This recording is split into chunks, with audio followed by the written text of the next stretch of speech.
It was a quiet evening when the message came. Earth had already weathered the storms of climate change, resource wars, and political upheavals. After the unification of the human race, humanity had learned to work together, but the cost had been steep.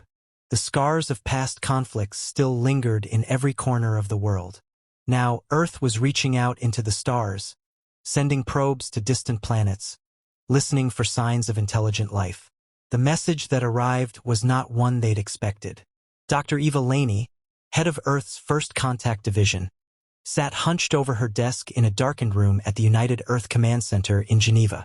She had been reviewing the usual data: mundane signals from far-off stars, noise from cosmic radiation. That was until the transmission began.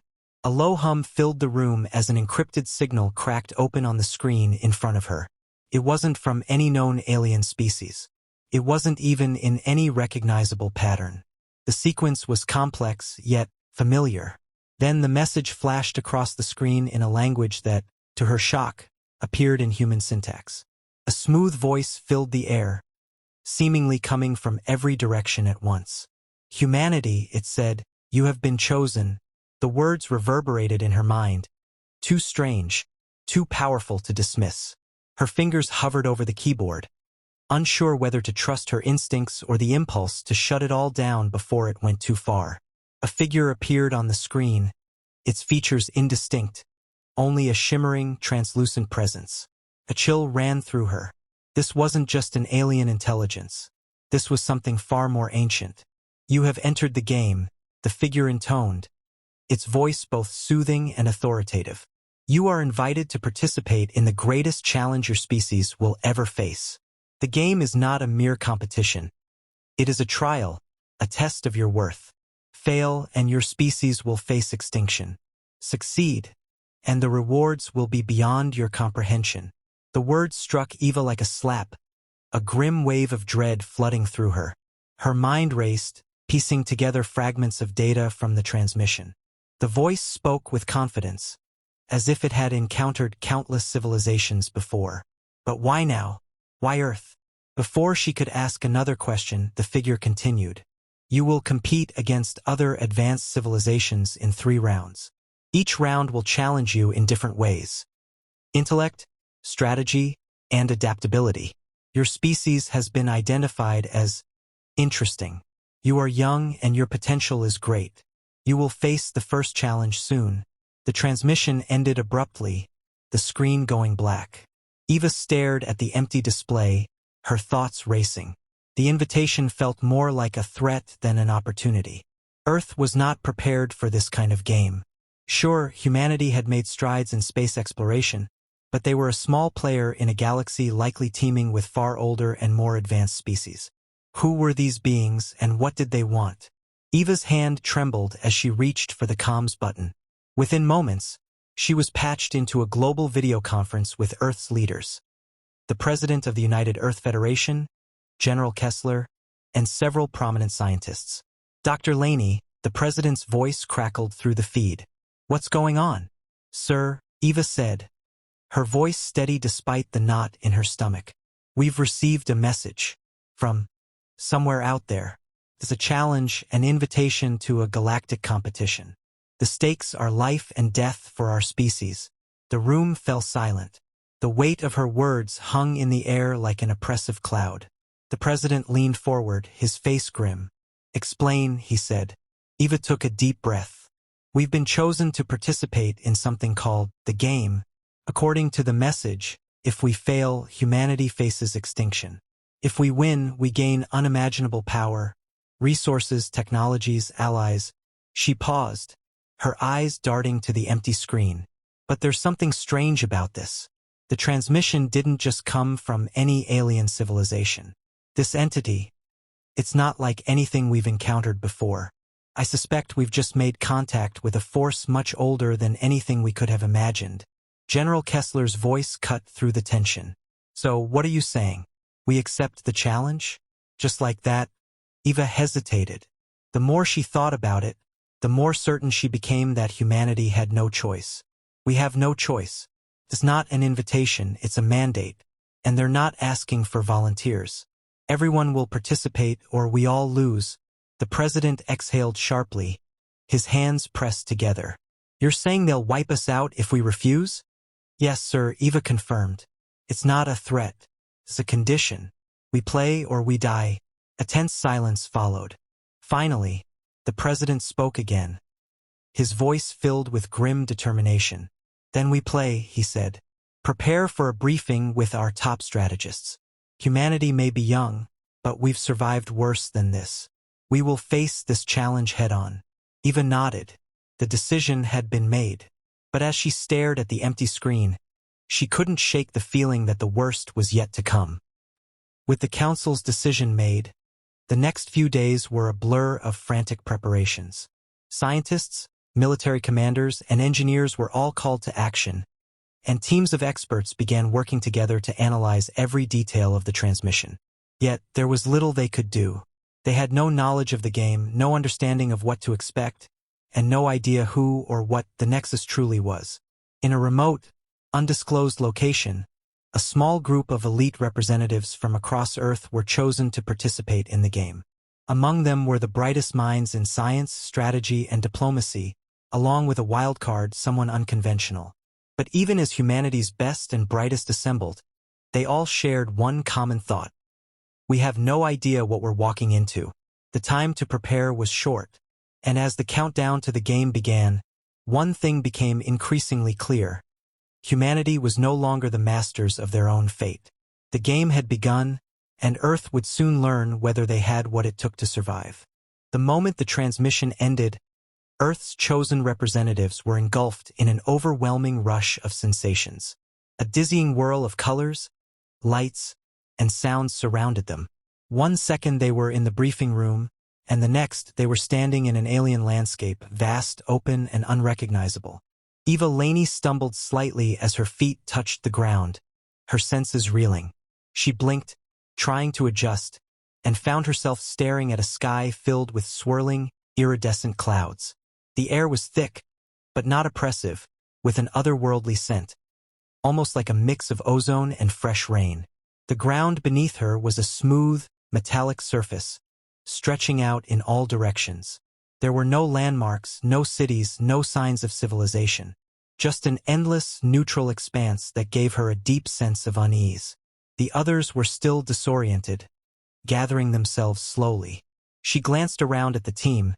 Colonel Sam Becker, the military strategist, Dr. Hannah Mirza, a geneticist, and Marcus Vale, the game designer who had been chosen for his unconventional thinking. A strange mix of experts, all brought together for a game they didn't understand. What the hell is this place? Sam muttered, drawing his sidearm reflexively, though he had no idea what threat might await. Eva shook her head. No idea. But we need to stay focused. We don't know the rules yet, but we can't afford to panic. As if on cue, a shimmering figure appeared before them, its form translucent, flickering like a hologram. The figure spoke in the same smooth, calming voice from the transmission. Welcome to the arena, it said. You have been selected to participate in the game. Your first challenge will begin shortly. All you need to do is survive. A chill ran down Eva's spine. Survive? It was a simple word, but the implication was anything but. As the figure dissipated, the landscape around them began to shift, the smooth ground cracking and bending like liquid metal. Towering spires rose from the earth, some disappearing into clouds above. Strange, floating creatures zoomed past them, their glowing forms too fast to make out clearly. Survive what? Marcus asked, eyes wide. What the hell are we supposed to do here? Before anyone could respond, the ground beneath them trembled. The arena, if that's what it could be called, was changing. A massive structure loomed in the distance. A labyrinth, its walls stretching high into the sky, appearing like an ancient fortress. A low, humming noise filled the air as doors along the labyrinth's edges slowly opened. Then, a low growl echoed from the shadows. Sam immediately crouched, scanning the area. Something's coming. Eva's stomach tightened.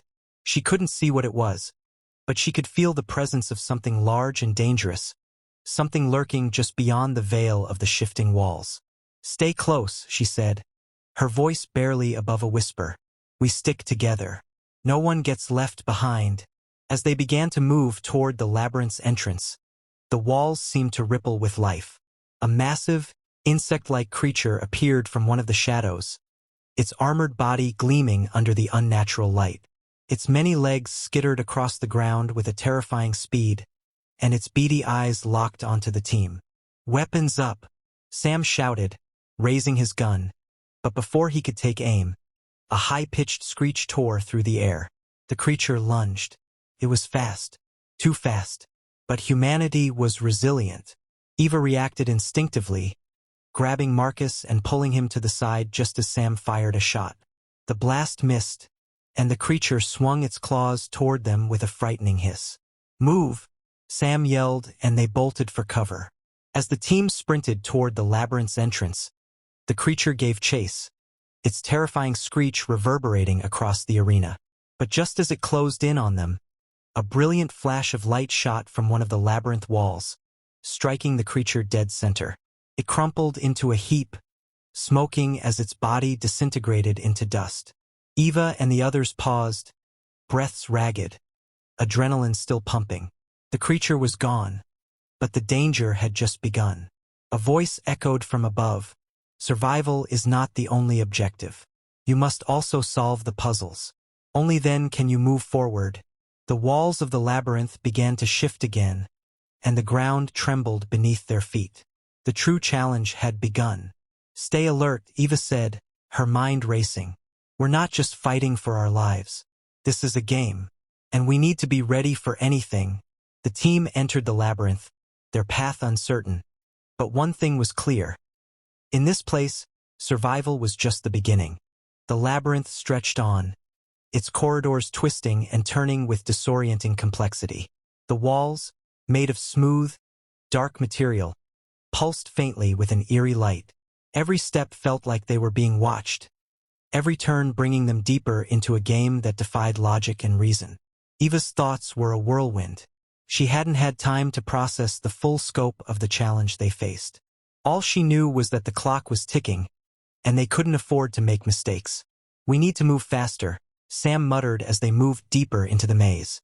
"That thing we saw. There's no telling what else is lurking here." Eva nodded, her mind racing through possible scenarios. The creature they had encountered earlier, the one that nearly killed them, was just the beginning. The voice from above had made it clear that survival wasn't enough. They had to solve the puzzles to move forward. But what kind of puzzles were they talking about? And why had they been chosen for this game in the first place? The more she thought about it, the more questions arose and the fewer answers she found.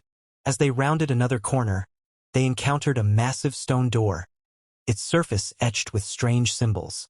It was unlike anything they had seen so far, a solid, immovable barrier in the middle of the labyrinth. "Great. Another dead end," Marcus muttered, kicking the base of the door in frustration. "How the hell do we open this?" Eva moved closer, examining the intricate carvings.